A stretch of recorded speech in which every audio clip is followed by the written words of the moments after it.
Jefferson Miola chegando aqui no 11 News. Eu estava, esse finalzinho de papo aqui com o Tardelli, imaginando o Bolsonaro, essa relação aí de cuidado que o Alexandre de Moraes está tendo. Você acha que o Alexandre de Moraes está sendo prudente? As declarações que ele deu depois do ato, falou do Bambam, falou do Popó e tudo mais, parece que o Alexandre de Moraes está com muito apetite, né? Mas eu não sei se o Tardelli tem essa... Você tem essa visão de que ele está cuidadoso? Querido Miola, bem-vindo aqui. Obrigado mais uma vez, Gustavo.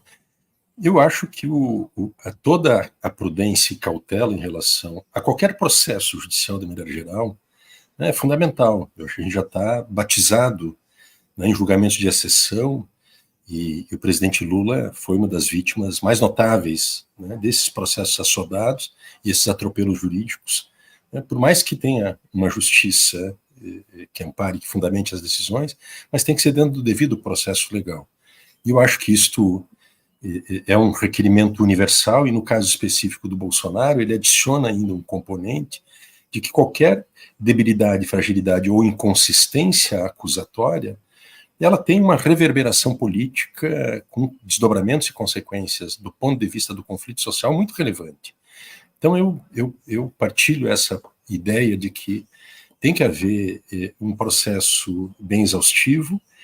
As provas são muito robustas, na minha opinião, tá, Gustavo? Eu acho que são muito robustas, só que são as provas. E os indiciados que vão se transformar em réus ainda não tiveram a oportunidade de responder essas provas e apresentar as suas alegações.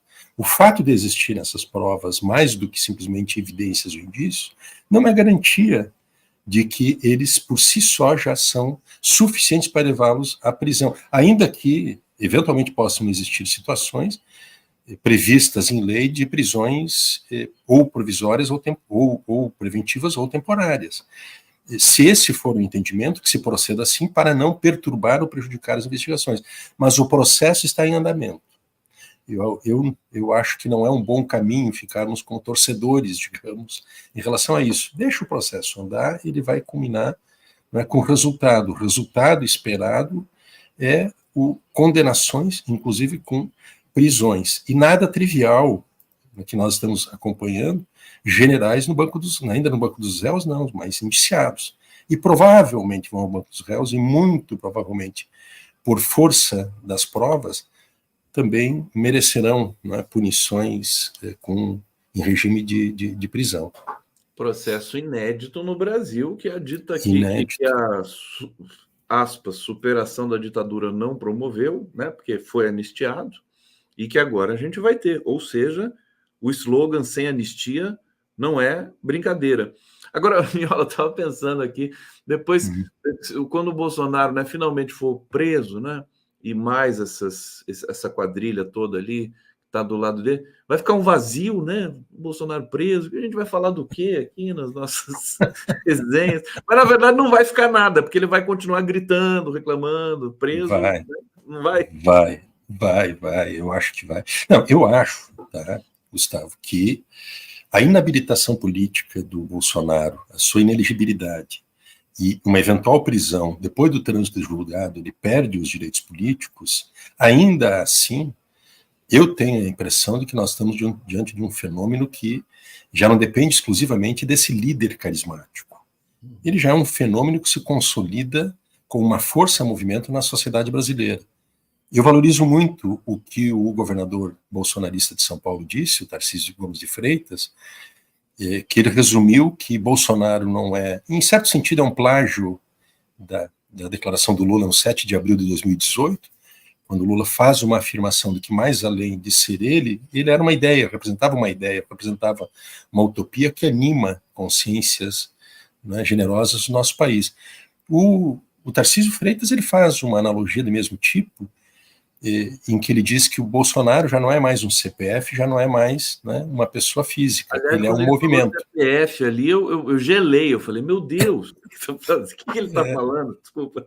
Mas ele é um movimento. E eu acho que eu vejo muito isto, que dentro de uma moldura internacional, de um fenômeno histórico da extrema-direita, e que não é diferente no país.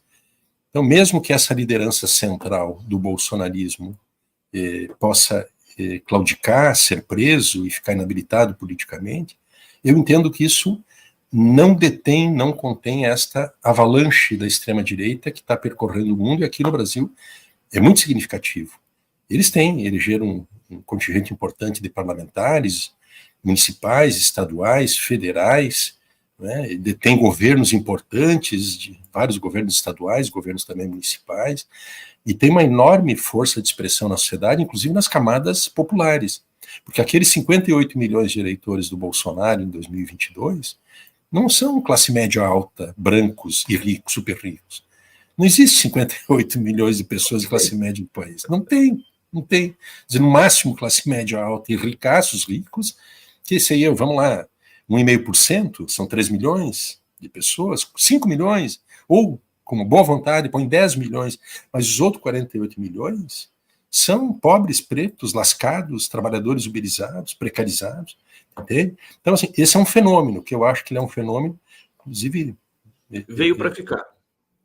Eu acho que tem uma permanência no tempo histórico. Ele é vinculado, né, à própria crise do capital hoje, no mundo, que é uma crise mundial, nessa etapa do capitalismo, né, o liberalismo super financiarizado, que produz cada vez mais desigualdades e exclusões e injustiças sociais, e que requer formas de gestões governamentais baseadas na violência, né, porque gestões, digamos, amigáveis ou sociais dessa barbárie neoliberal não respondem aos que o próprio capitalismo exige, que é cada vez mais expandir o processo de acumulação e reprodução em bases autoritárias. Eu não sei se é cedo para falar, mas me parece que mesmo a melhora econômica que o Lula está conseguindo promover, hoje saiu o dado do PIB de 2023, 12,9%, não é uma Brastemp, mas também não é uma coisa, um dado ruim. Mesmo a economia melhorando, o salário melhorando, o desemprego e tudo mais, esse nicho da extrema-direita ele não vai ceder por exemplo, a melhora da economia. Não te parece isso ou é muito cedo para falar? Eu tenho a impressão de que não. Por enquanto nós estamos vivendo uma situação de um empate ideológico no país.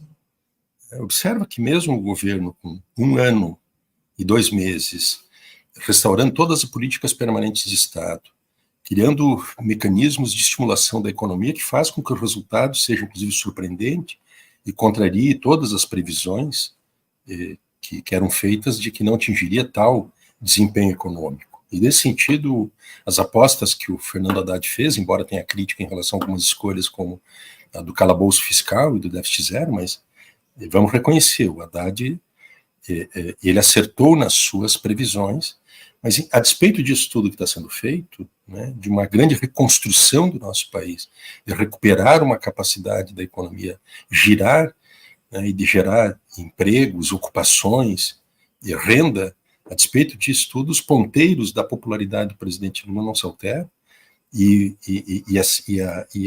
a identificação das pessoas com o Bolsonaro e o bolsonarismo, e esses valores arcaicos, ultra egoístas, individualistas, também não se alteram muito. Então esse é um desafio que está posto, eu acho, é um desafio fundamental, e que o caminho para o governo é esse mesmo, de aprofundar, né, estratégias com políticas sociais que permitam às pessoas sentirem, né, que a vida melhorou. Porque há um problema, Gustavo, vou te dar um exemplo aqui do Minha Casa Minha Vida, para não me estender muito. Minha Casa Minha Vida, que é um programa civilizatório, ele tem uma série de insuficiências, porque ele, no fundo, ele estabelece para as pessoas uma realidade de uma vida invivível, porque um processo de gentrificação que acontece nos grandes centros urbanos, nas metrópoles, faz com que os pobres sejam expulsos para as periferias. Então o programa Minha Casa Minha Vida, né, ele viabiliza formas de moradia nas regiões periféricas afastadas dos centros urbanos, onde as pessoas se submetem a um transporte 3 horas de pé, em péssimas condições. É um programa que confirma e reforça a desigualdade, é isso? Ele é um programa que não responde a isto, que é um componente subjetivo desse mal-estar difuso, de que as pessoas, mesmo que elas recebem esse Minha Casa Minha Vida, como elas estão sujeitadas a um padrão de vida que é uma vida invivível, tu imagina, Gustavo, 3 horas de um ônibus para ir ao centro da tua cidade, ao local de trabalho, ganhar uma miséria, não o suficiente para se reproduzir, e mais 3 horas depois para voltar para casa. Então, assim, eu digo isso por quê? Porque essas estratégias de políticas públicas, elas são fundamentais, elas têm que se renovar, elas têm que se inovar.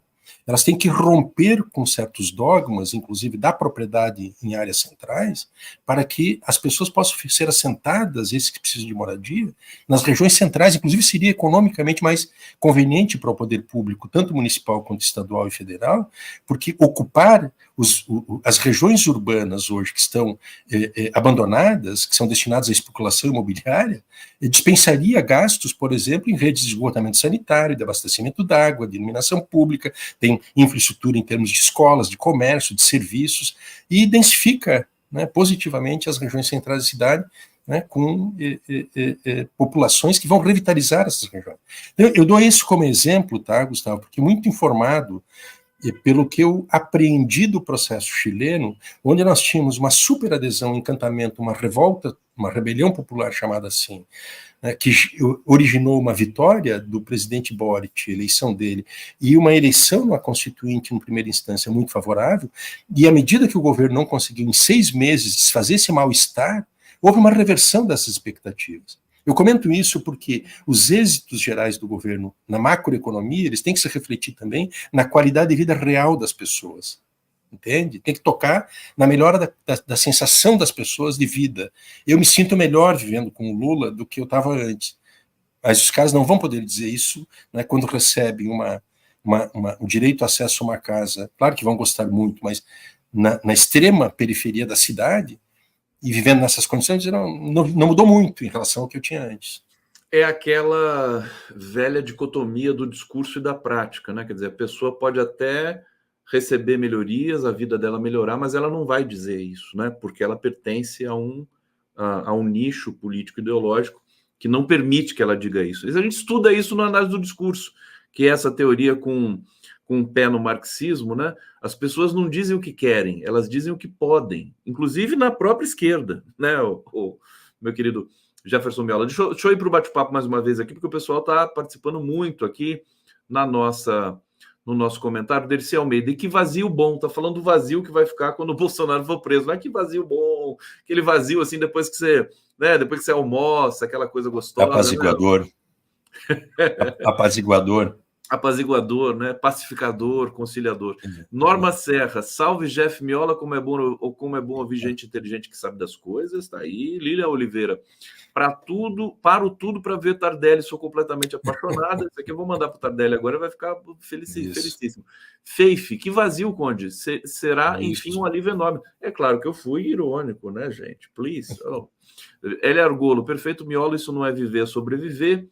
Eloneida, então por que não em todos os bairros da cidade? A elite não deixa? Acho que é uma pergunta importante do que você está falando do Minha Casa Minha Vida, da distribuição. Isso. Você acha que esse programa poderia ser aprimorado? Rapidinho, ô Miola. Bem rápido, tá? Eu inclusive questionei agentes do governo e soube que há uma linha do Minha Casa Minha Vida que ele incide exatamente nesta regulação do direito à propriedade nos centros urbanos. Há um fenômeno gerado pela pandemia que os grandes escritórios, aquelas grandes estruturas voltadas ao uso comercial dos centros urbanos foram abandonados.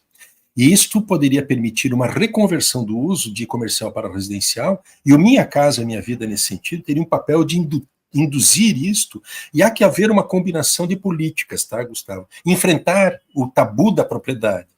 Ou seja, o cara quer fazer reserva de valor, não quer permitir que o seu imóvel tenha um uso social, e a propriedade não está imune, ela não tem uma liberdade absoluta, ela tem que cumprir um papel social. Está na Constituição escrito assim.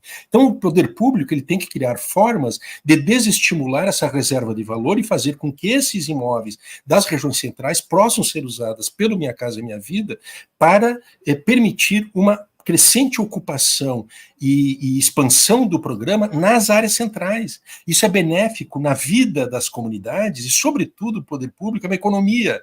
E, além disso, é uma conquista dessas pessoas. Tu imagina, ao invés de morar 3 horas do teu local de trabalho, está morando a 5 minutos a pé do teu local de trabalho. ou 10, ou 15, ou 30 minutos caminhando. Isso muda a vida das pessoas. Agora, isso, evidentemente, tem que enfrentar, né, os dogmas do capital, da propriedade, né, esse direito sagrado, e tem que enfrentar esses temas tabus, desde uma ótica antineoliberal. Porque o problema do Minha Casa Minha Vida, um dos problemas que ele tem é este: ele favorece as grandes corporações, mas dentro de uma lógica capitalista da gentrificação. É isso, a minha ponderação é esta, não, não quero desmerecer o programa, longe de mim, apenas nós estamos conversando aqui sobre se o que está sendo feito muda ou não muda os ponteiros. Perfeitamente. Não, o governo acabou de lançar um programa, né, nessa segunda-feira, criando oficialmente os imóveis da gente, o Programa de Destinação de Imóveis da União por meio de cessão ou venda para habitação, como Minha Casa Minha Vida, e programas de iniciativa pública. Você viu esse evento? Muito importante. Sim, sim, é muito importante. Né? Muito importante. Faz com imóveis próprios da União. Com patrimônio próprio da União faz isso. E tem vários exemplos. Se a gente vai nos centros da cidade, a gente vai ver prédios do INPS, antigo INPS, por exemplo, de repartições públicas. Essa é uma bela medida. É uma bela, abandonados, e já estão deteriorados, muitos já estão condenados. É uma bela medida porque retira da especulação imobiliária e coloca isso cumprir uma função social, né, importantíssima para a população. Em São Paulo tem sem número de prédios federais, de instituições que faliram, que já não existem mais e tudo mais, estão abandonados, completamente abandonados. Então, isso é urgente, na verdade. Esse programa demorou para aparecer, para dizer bem a verdade para vocês. A Maria Silva está aqui. Excelente análise, Jeff, sobre o programa Minha Casa Minha Vida. É realmente gentrificação. Estamos embalados na lógica do capital que não combate a desigualdade, mas despista a miserabilidade. Olha o nível aqui do nosso comentário. Obrigado, Maria Silva. Talvez seja importante explicar a gentrificação para o público aqui, porque não é um conceito muito conhecido. Você quer nos dar a honra de explicar a gentrificação? Não, muito resumidamente. Né? Não, mas muito resumidamente e quase toscamente, para não tomar o tempo, mas são formas de deslocar segmentos populacionais de áreas privilegiadas, charmosas ou preferenciais dos interesses das elites e transferir essas pessoas para regiões periféricas. Uma espécie de uma... valorizar mais ali a área. Isso, né? É uma espécie de uma eugenia isso. Que a elite promove, não é?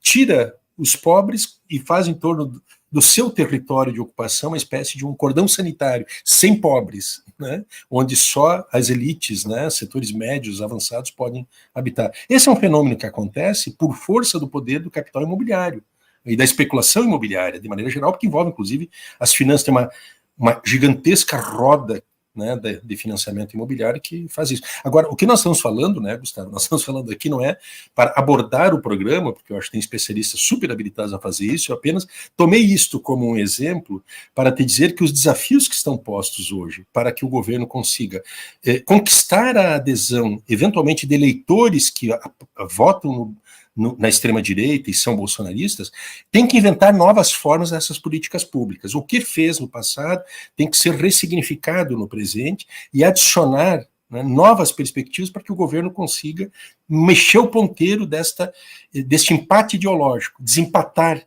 essa situação que tem um virtual congelamento de posicionamentos aqui. 90% das pessoas disseram nas pesquisas que votariam no Lula de novo e 90% disseram que votariam no Bolsonaro de novo. É disso que se trata. Está muito congelado esse clima e a forma de fazer isso é conquistar, a partir da vida real, mudando a vida das pessoas para melhor, que vai conquistar, angariar essas consciências em torno de um projeto libertário, humanista, né, progressista, né, que seja dedicado à defesa da vida e não da morte, dos genocídios, etc. Que quadro que é o Jefferson Miola. Eu fico impressionado com a sua amplitude das coisas que você conhece. Você conhece a questão militar, questão de comunicação. Agora eu estou vendo que você também domina essa questão da logística, enfim, da questão do Minha Casa Minha Vida. Ô Miola, você trabalhou com o Olívio Dutra, né? Sim, no governo do Estado. Sim. Tive Como é que foi a sua participação no governo do Olívio Dutra? Você foi secretário? Estava na Secretaria-Geral do Governo, na Governadoria. Nós tínhamos ali, foi um evento, inclusive, de gestão das administrações petistas, que tinha uma característica nova de pulsar o governo. Primeira vez que a gente tinha conquistado um governo de dimensões estaduais, nós tínhamos um acúmulo de experiências nas administrações municipais, sobretudo em Porto Alegre, e o governo do Estado, com a sua grandiosidade, não é, ela exigia uma estratégia diferente, inclusive nas condições de uma quase guerra civil que a gente tinha aqui no Estado, com o Antônio Brito, o grupo RBS, uma situação bem conflitiva, que era o início da implantação da agenda neoliberal em escala subnacional. Né? Tu recorda que o Fernando Henrique vem, ele aplana no terreno, e o passo seguinte, inclusive o tema da dívida, ele representou isso, né? Ele deslocou o tema da dívida dos estados para a União. Isso, em certo sentido, aplacou as oligarquias regionais, né? Tornou um projeto nacional da burguesia brasileira. Mas aqui no estado era isso, era um governo muito forte, e no centro do governo, a governadoria, que é onde nós estávamos ali, tinha esse papel de pulsação do governo. Né? Então eu fiquei ali até, e depois me foi atribuída a incumbência de coordenar o fórum. Do Olívio? Sim. Aí fiquei com incumbência de coordenar executivamente o Fórum Social Mundial, as primeiras todas as edições que tiveram aqui. Perfeitamente, que foi um momento assim, maravilhoso, né? De muita esperança, foi muito, de muita animação. Uma grande experiência. A esquerda no mundo todo, né? E depois teve o Tarso Genro também no governo, né? O Tarso governou o Rio Grande de 2011 a 2014. Eu estava no Uruguai nessa época. Também não? Não, eu estava no Uruguai. Você estava no Uruguai? No Mercosul, estava no Mercosul, no Uruguai. Jefferson Miola, o governo está precisando de você, Jefferson, lá em Brasília. Deixa eu trazer aqui uma questão para você. Agora, sobre a delação do Mauricídio de hoje, Miola, quais são as suas impressões, né?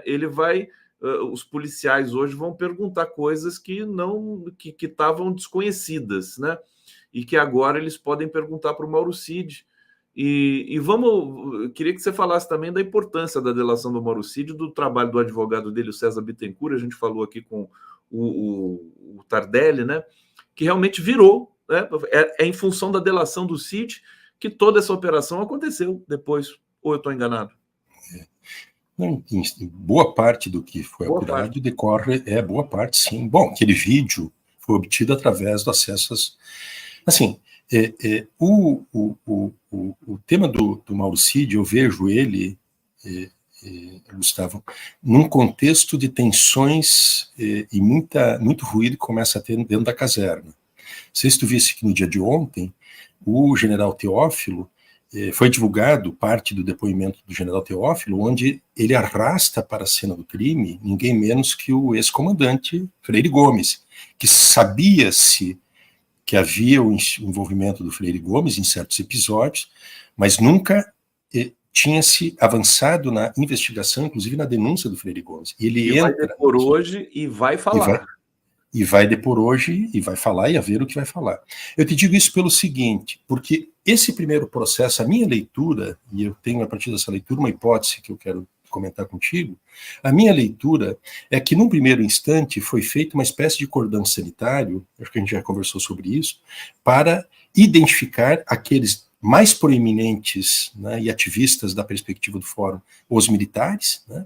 Então entrega isso que pertencia ao porão do porão da ditadura, entrega esses e circunscreve o resto e preserva nesse cordão sanitário aqueles que são fundamentais, que ou estão na ativa preponderantemente, muitos deles estão ainda no alto comando, né? Veja que o Teófilo só sai para ser investigado depois que ele entrou na reserva em novembro passado. Então eles fazem isso e para proteger a instituição. E neste cordão sanitário, o Mauricídio e o seu pai, Lorena Cid, também fecharam esse acordo para se proteger. Essa é a minha leitura sobre isso.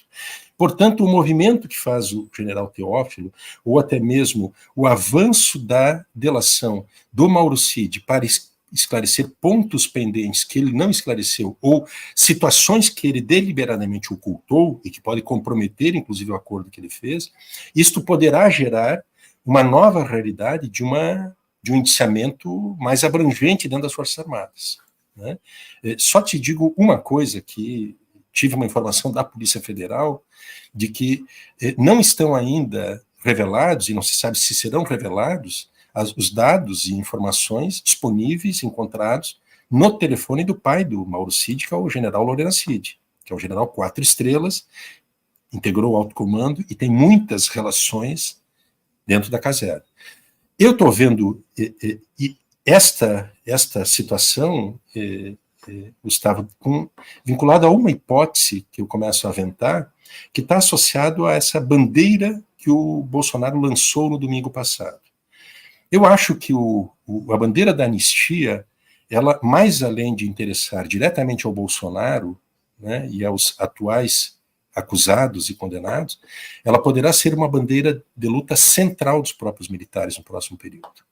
Porque se o movimento que faz o general Teófilo, esta chantagem aberta de trazer, arrastar para dentro da crise a instituição e outros militares, ele transmite a seguinte mensagem: ou vamos todo mundo, ou não vai ninguém. Mas ele não está dando de barato. Ele disse claramente, não sou só eu obedeci ordens. Quando ele evoca a hierarquia, ele está evocando a institucionalidade. E quando ele evoca a institucionalidade, ele vai provocar um mal-estar, tensões e muito ruído dentro da caserna, que é o que está acontecendo hoje, e vai exigir da caserna um posicionamento diferente.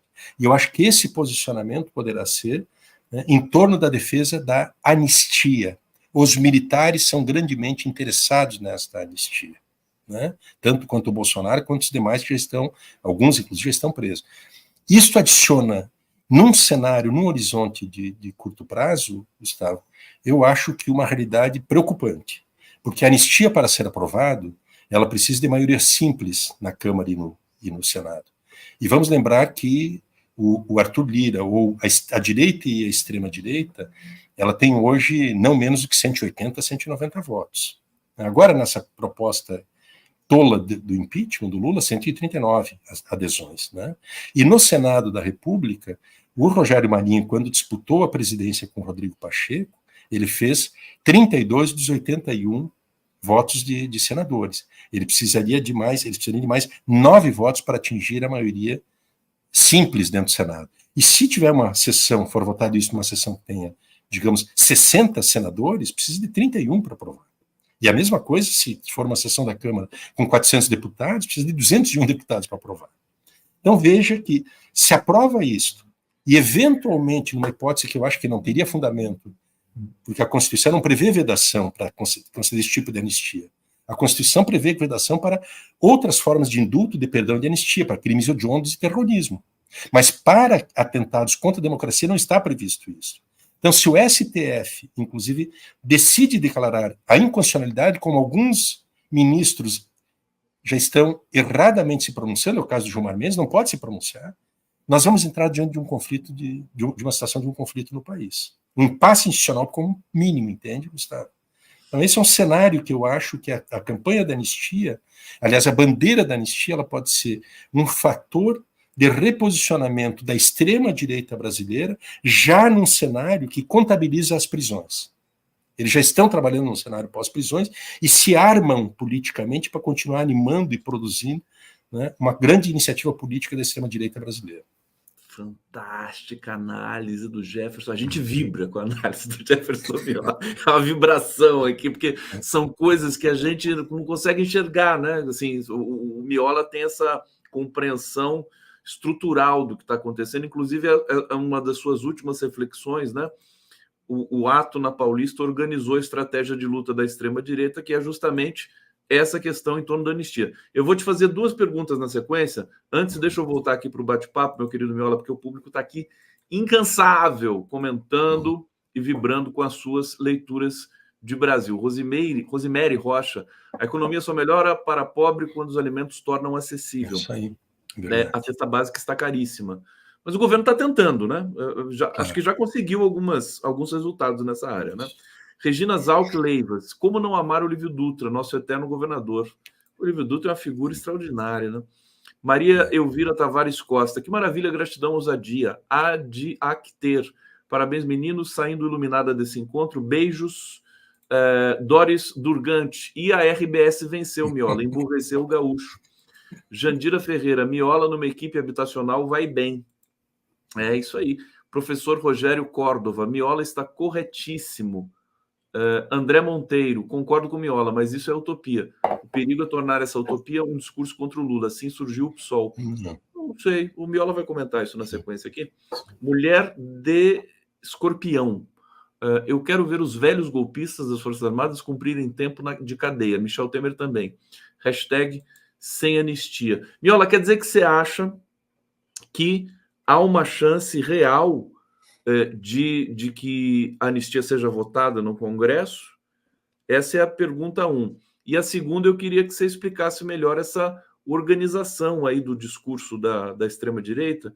Quer dizer, eles anteciparam, sabem que todo mundo vai ser preso, sabem que cometeram crimes e vão ficar agora tateando digamos, reiterando essa questão da anistia o tempo todo. Será que ela vai perdurar, essa questão da anistia? O discurso? Sim. Projeto de lei no Congresso já tem um tramitando, pelo menos que eu conheça, que é do general senador Hamilton Mourão. Ele protocolou esse projeto em outubro de 2023 e ele está tramitando. E o projeto é um projeto que prevê não só a anistia àqueles que já estão condenados e presos, mas a linguagem diz claramente, também àqueles que venham a ser denunciados ou acusados de envolvimento nos atos antidemocráticos, cita os artigos 359, né, L e 359-M do Código Penal, que trata da abolição violenta do Estado de Direito e a derrubada, né, de governo legitimamente constituído. Então, tem projeto na Câmara. O que eu acho, Gustavo, é que se é verdade que a anistia vendida como essa espécie de simulacro, né, de uma iniciativa democrática e que pode ser um fator de reconciliação, né, e de harmonização, de pacificação do país, que é o que eles venderam, né, cinicamente no dia 25, no Palanque da Paulista, este movimento, né, ele tem uma possibilidade, nas condições que nós estamos vendo hoje no nosso país, de produzir, né, um forte movimento nacional e uma pressão sobre os parlamentares e levar a uma condição de aprovação. Eu não descuidaria desse cenário. E por isso que eu acho que é importante, né, que tenha como uma reação do campo democrático popular, do progressismo e da esquerda, que coloque a centralidade, né, tanto da luta contra a ditadura, para que nunca mais tenhamos ditadura, como também o tema da anistia. Por isso que, dia 30 de março, eu entendo que deveríamos pensar, né, em formas de manifestação em todo o país em torno dessas proclamas, né, sem anistia para golpistas e ditadura militar nunca mais. Né? Bom, e o presidente Lula fez uma declaração que não me parece a mais feliz desse sentido. Né? E o segundo aspecto que tu mencionas, eu acho o seguinte, tá, Gustavo? De ser consciência, digamos assim, a inteligência política do bolsonarismo, não, eles têm uma inteligência estratégica por trás. Ninguém chega onde eles chegaram sendo torpes, sendo, né, essas ridículos como a gente acha que eles são. Tem uma inteligência estratégica por trás. Eu acho, tá, que eles, diante das provas que são irrefutáveis, são muito contundentes, eles sabem que o processo vai avançar no sentido de uma condenação e prisão. Então, eles já, se isto é um dado da realidade, né, o que eles fizeram no dia 25?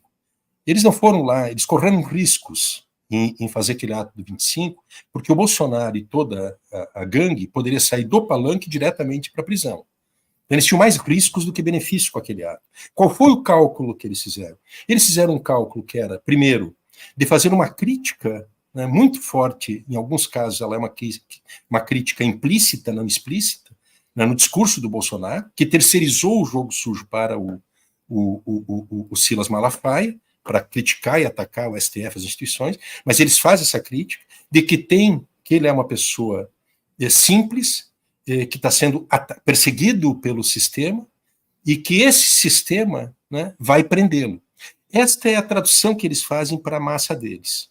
Esta é. E essa é uma, mesmo que eles saibam conscientemente que isso é uma mentira deslavada, mas é isso que pega. Tanto é que 88% daqueles que estavam lá presentes, que traduzem um sentimento geral, dizem que o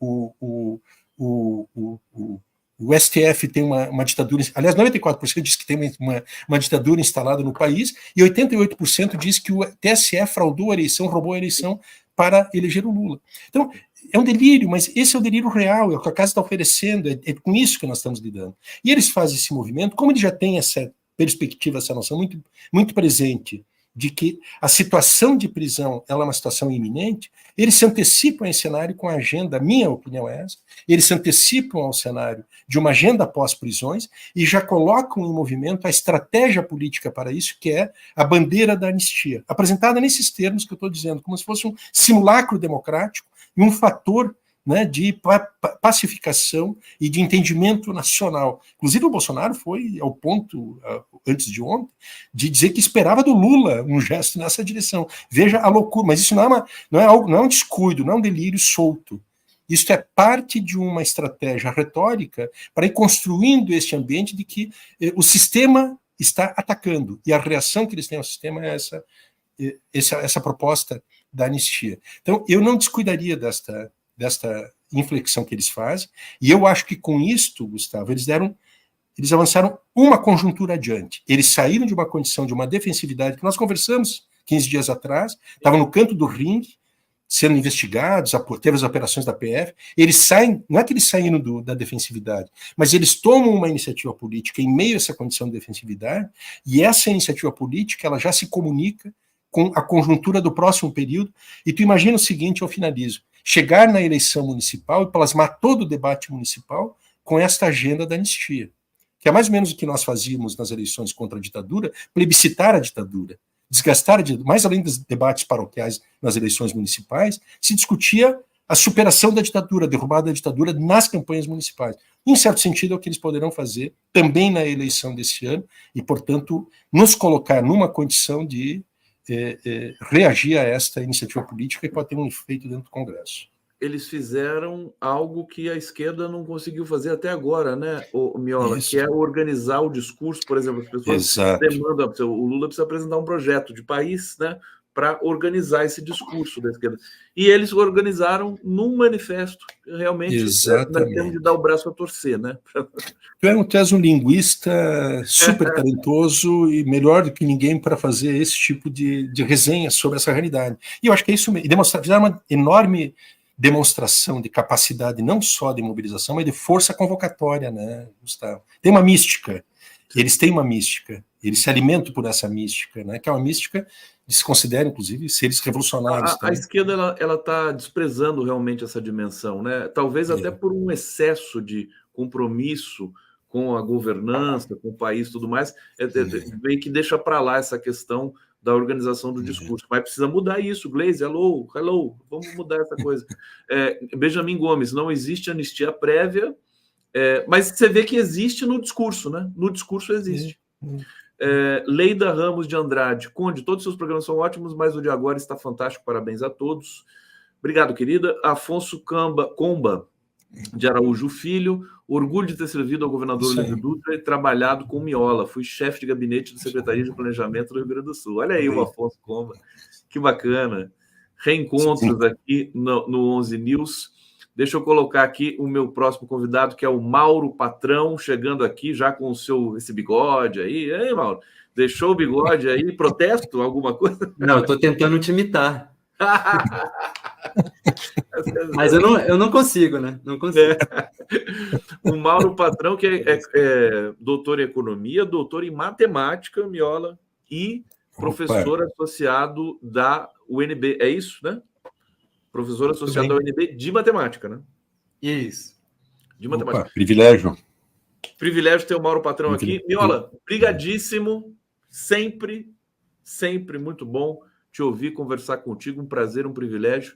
Você é uma figura que eu admiro muito. E bom fim de semana para você aí. Não vai exagerar no vinho aí, hein? Não.